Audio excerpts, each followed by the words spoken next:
This week on Straight Talk Africa, U.S. President Joe Biden makes his first trip to Africa, stopping first in Cape Verde, followed by Angola. The United States is all in on Africa. The focus of his visit is the U.S.-financed Lobito Corridor, a 1,300-kilometer railway that runs from Zambia through the Democratic Republic of Congo to the Angolan port of Lobito. What does the Biden visit to Angola mean for Africa? How will it benefit Africa and the United States? Straight Talk Africa starts right now.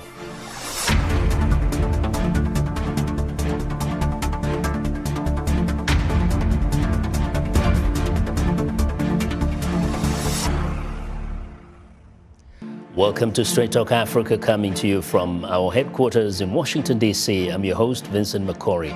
U.S. President Joe Biden mentioned during his trip to Angola that the end of his administration marks the beginning of a new relationship between the U.S. and the African continent. His administration alone has invested over $3 billion in Angola thus far. The U.S. president, during his remarks at a meeting with Angola's President Joao Lourenço, emphasized that the future of the world is here in Africa and Angola. For more insight into President Biden's historic visit to Angola, let's go to our VOA reporter in Luanda, Mayra de Lassalette. Mayra, first just update us on where the president is at the moment and some of the places he has been. Hello, everyone. I'm talking to you from Luanda, the capital, where President Joe Biden arrived on Monday evening. He had apparently, through his words, a great time here in Luanda, and he this morning in Luanda to Lobito, where the famous corridor of Lobito is. Today in Lobito, President Biden is now holding a summit with Angola, the DRC, and Zambia, and how these three countries can cooperate in trade and all these investments that the U.S. is doing here in Angola in the Lobito Corridor. He announced also this week, and at the summit, he has been making some announcements. He's still holding this summit, but this week he said that $600 million will be for projects like solar, minerals and telecommunications along the first phase of the project of the Lobito Corridor. In Lobito, he also will visit, after the summit ends, he'll visit the silo where there is transformation of seeds by the Lobito port, which is the main port in Angola that involves all the trades here in the country. We have also, if you have a chance to look, we have also the Luanda port here, but the Lobito Corridor since decades has been key port in the country. So it makes sense that President Biden visits this port and see how the investment that the U.S. is making is going to probably look like, and where the first phase is being implemented by now. Like you were asking, what did he do since he arrived in Angola?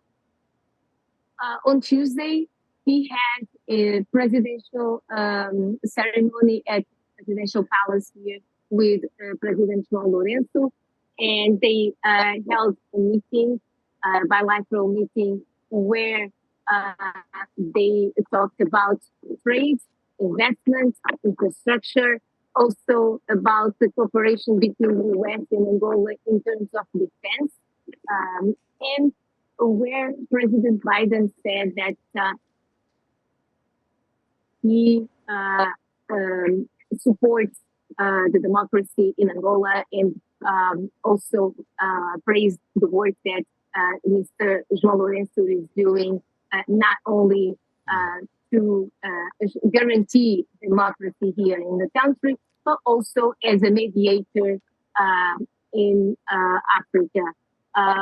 President Biden on that, on the democracy part, was a bit criticized by the opposition members here, the opposition party leaders here. I spoke to some that were yesterday at the event at the National Museum of Slavery, also here in Luanda, where President Biden made some very important remarks.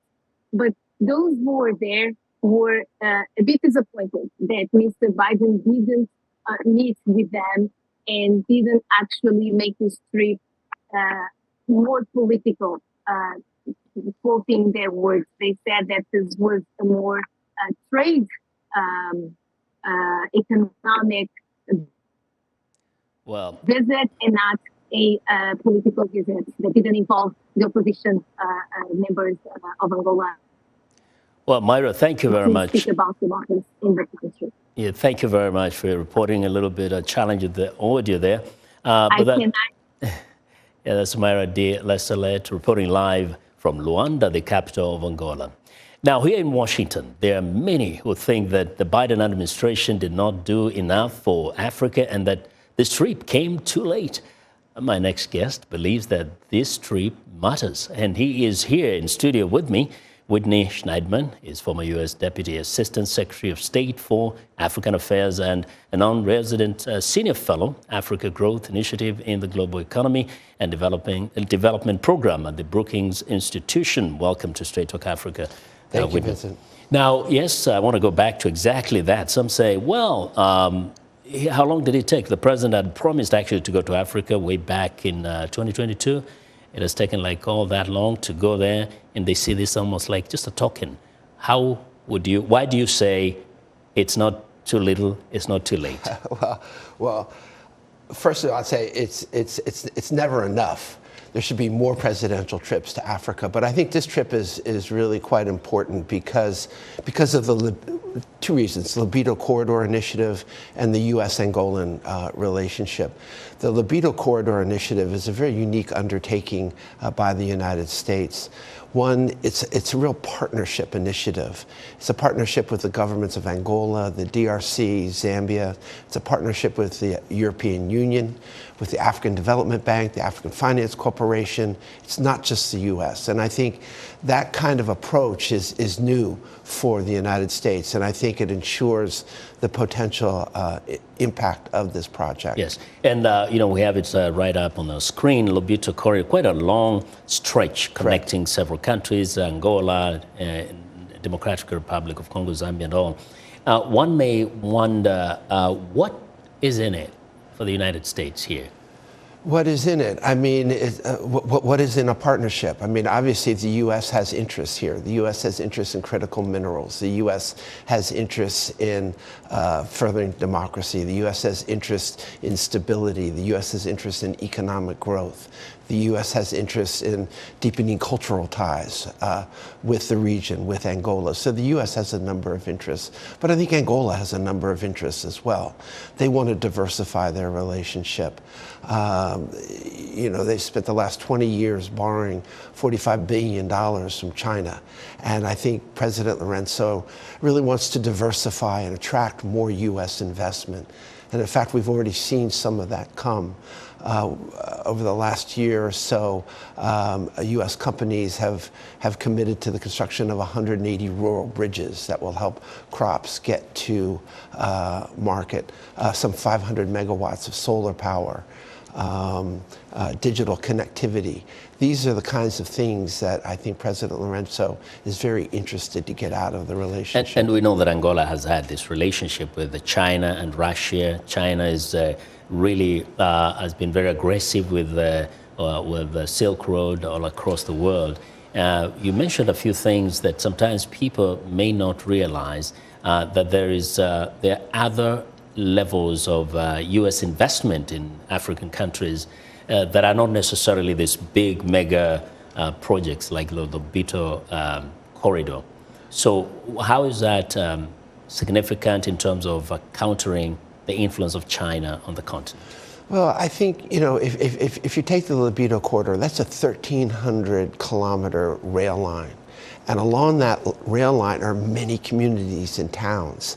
And that provides a backbone for doing the kind of projects that I mentioned that will impact on increased agricultural productivity, increased access to education, increased digital connectivity. And I think this is what the United States wants to see in the continent. And I think this is what many folks on the continent want to see as well.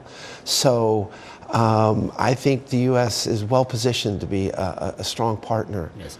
Going back in history, U.S. has had a very interesting relationship with Angola. Some, especially those who are much younger, may not remember that there was a real serious kind of a contest in that region during the Cold War between the U.S. and the Soviet Union then.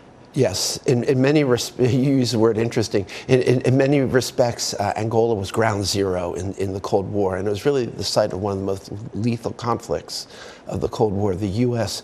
was partnered with the apartheid government in South Africa to try to overthrow the MPLA government for the first 10, 15 years of its existence. Angola became independent in 1975. The U.S. did not recognize the government of Angola until 1993. So, a lot of work has gone into overcoming that relationship. That's one factor. The other factor is that the U.S. was primarily reliant on Angola as a source of oil. And so the U.S. presence there was mainly our oil companies. Chevron is celebrating 70 years of work in the Angolan economy. So we've had to overcome a lot to get to this point. And I think a lot of credit goes to President Lourenço, actually, who really sort of understood the importance, and during the Trump administration came to Washington and signed a strategic accord with Defense Secretary Mattis when he was defense minister. And then he became president. So he's worked at not only diversifying the relationship with the U.S., but Angola's joined Francophonie, the French-speaking countries, expressed an interest to join the Commonwealth. And really, at 50-year mark of independence, which will be next year, is really, I think, positioned to be a leader on the continent. Yes, and in fact, I think since the Lourenço came to Washington as a foreign affairs minister, there have been like 2 foreign affairs secretaries of state who have gone to Angola since then.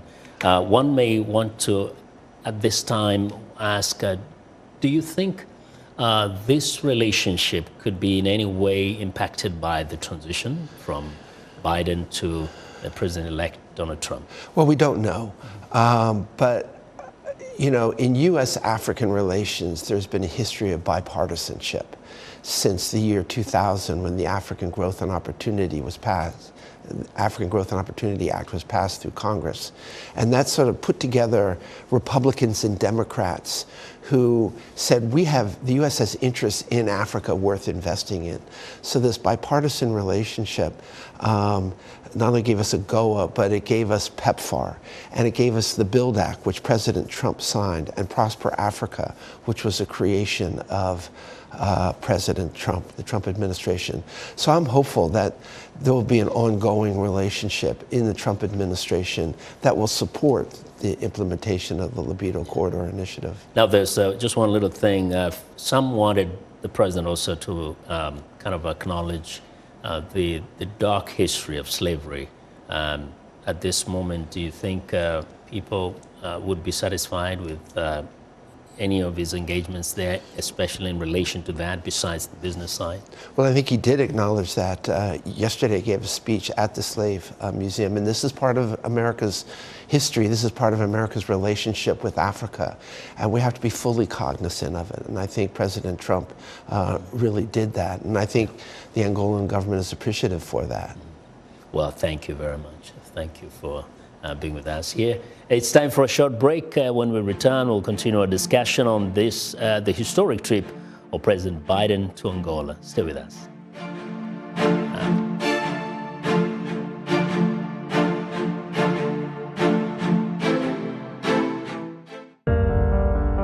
In times of change, when the world seems uncertain and what we hear doesn't reflect what we see, we seek the truth. when we are told only part of the story, we lose trust.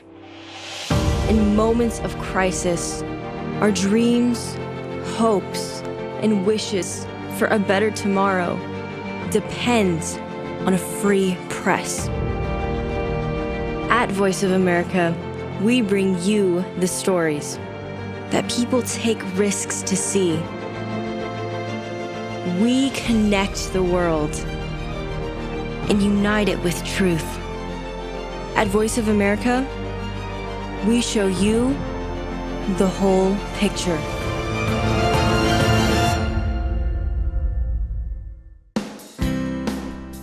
Health, wellness, sport, beauty, medical breakthroughs. Healthy Living cares about your well-being. What are the main health concerns in Africa and around the world? Find out the latest on coronavirus. Connect with our experts and ask them questions. How long does the virus stay? Join me, Linor Moudou, in Washington, every week on Healthy Living, right here on VOA.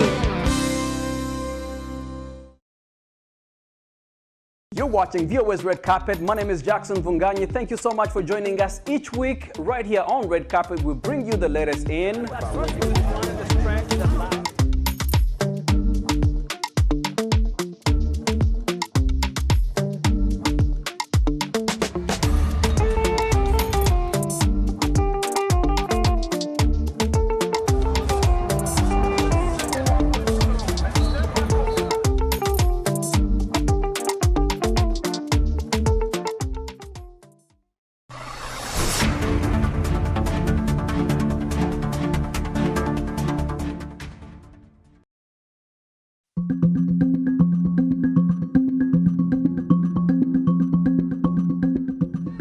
We hope he'll improve our lives because we are suffering a lot. We're struggling.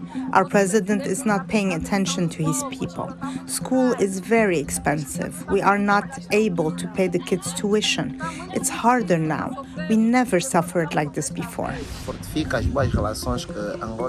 I hope to see a stronger relationship between Angola and the US. I hope they deal with the most important issues for the people, like poverty and more investment in education.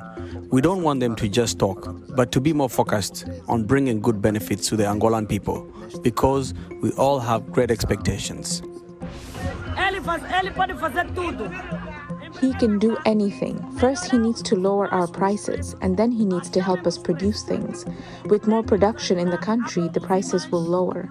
That's all we want. We ask for serious help from America. They have to see the truth here and not just stay in the capital, Luanda, riding only the roads that have been fixed by the Angolan government for Joe Biden's visit.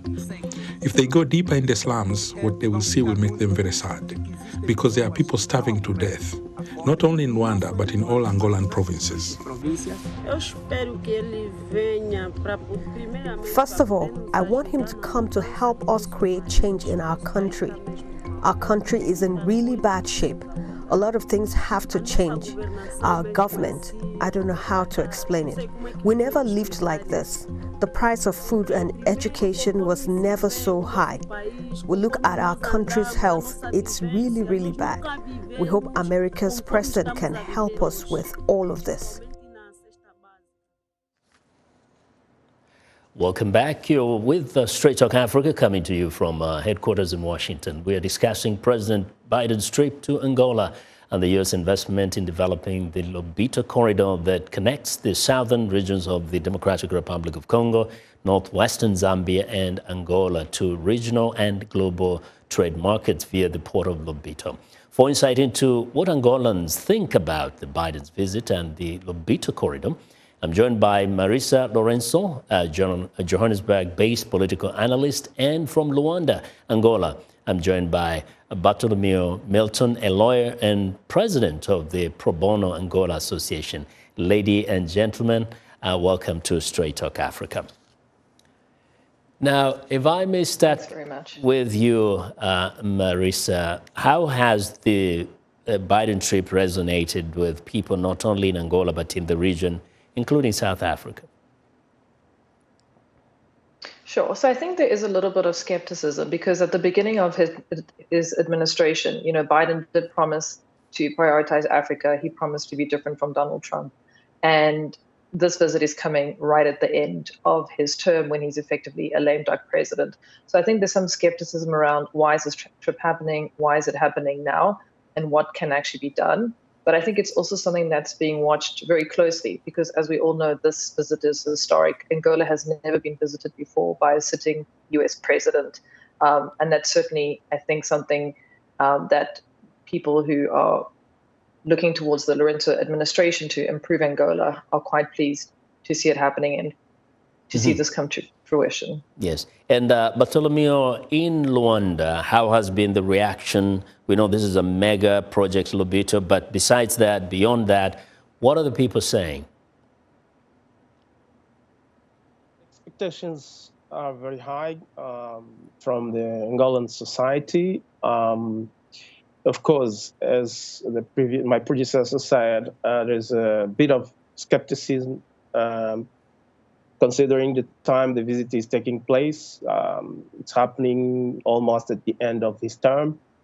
And people are kind of, wow, what will happen next? We know that the power has shifted to Donald Trump.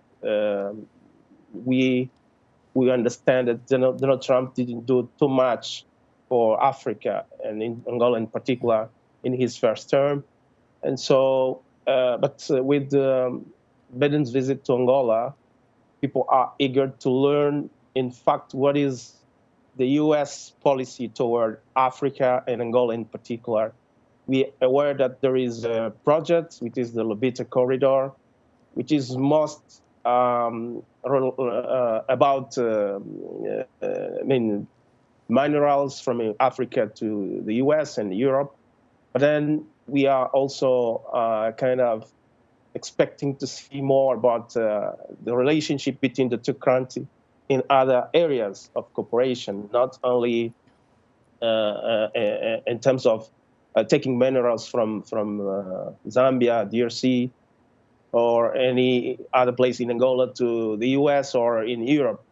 And apart from that, as you could see in previous interviews, there's a lot of issues in Angola, challenges with the development, social infrastructures, schooling, and people want to see if the US can play a great role in helping Angola address the educational issues, like in early stages of school. Like we have kids not attending schools, over 1 million of them, over 4 million, not attending schools right now. We have issues like hunger everywhere, human rights issues as well.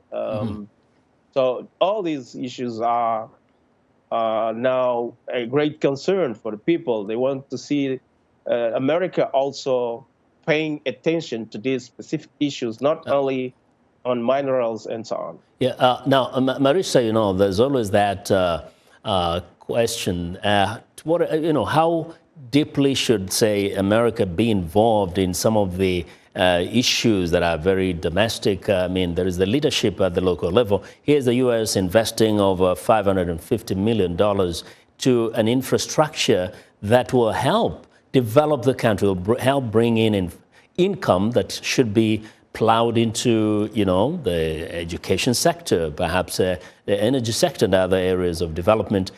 Shouldn't that be enough, that the U.S. is actually partnering with others to build this infrastructure that should be of great benefit to the country and other countries in the region? I think it's really tricky, because, for example, the US before has said, that Angola has done a really good job with democracy, and it's an example in the sub-region. And we know that that's not the case. We know that Angola has serious human rights issue. It's not a proper democracy. But on the other hand, I don't think that we can really expect much more from the US. At the end of the day, the US is coming into Angola for its own interest, which is how every state in the world operates. And it's not just coming into Angola, it's also, using Angola as a way to access minerals in the DRC, but also to project power into Central Africa, where, as we know, there's major issues ongoing between the DRC and Rwanda. I think that we also have to say, we also need to look at the Angolan government, that if the Lobito Corridor takes off to the planned extent, which, you know, is still remains to be seen, how is the government going to use the revenue that it gets from these minerals exports that are coming from Angola itself, but mainly from the DRC, potentially also from Zambia, although there's a lot of work to be done there. How is it going to use that wealth? Because, as you know, Angola has massive oil wealth, and that has not translated into better socioeconomic conditions. And I think that's what we need to be watching much more closely. What is the Angolan government actually going to do?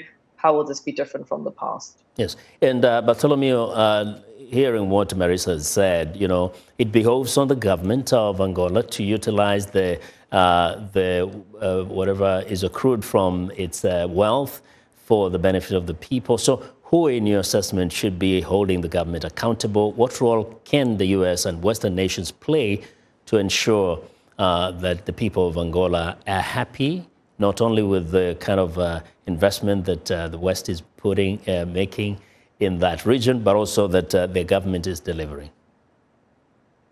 Well, Marisa just raised a lot of issues, but I'd like just to address some of them. First, it's not about the U.S. Coming to Angola and, defining the agenda. I think the Angolan government and the Angolans must have an agenda in terms of what they expect to get from the U.S. I know the U.S. is the leading country in terms of technology and many, many other issues. Yesterday, President Biden has highlighted his interest, his vision of a better future where Angolans and Americans can exchange in a lot of areas, like in sports, agriculture, education, and so many other areas of cooperation. And Angola has to be ready to that. And the Angolan government, yes, has a bad history of managing public funds in terms of revenues from oil resources and so on. So I want to ask a quick question. Marisa, how can the regional powers, the governments in that region, leverage the wealth they have in order to get maximum benefit from this kind of investments?